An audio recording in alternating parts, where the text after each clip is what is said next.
জুবিন হত্যাৰ ষড়যন্ত্ৰত লিপ্ত এজন প্ৰভাৱশালী ব্যক্তি।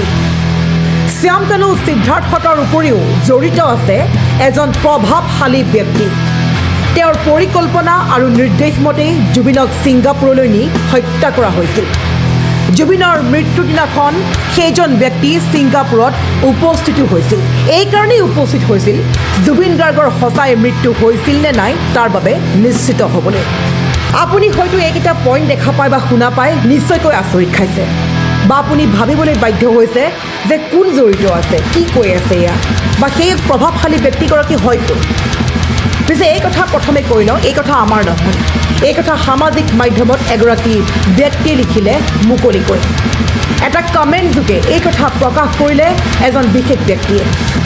ব্যক্তিগৰাকীয়ে লিখা এই লিখনিটো বা এই কমেণ্টটো যদি সঁচাকৈ সত্য, তেন্তে ঘটনাৰ নতুন মূৰ ল'ব নেকি, বা সেই প্ৰভাৱশালী ব্যক্তিগৰাকী কোন, ইয়াকে লৈ এতিয়া সামাজিক মাধ্যমত সৃষ্টি হৈছে বিতৰ্ক বা চৰ্চা।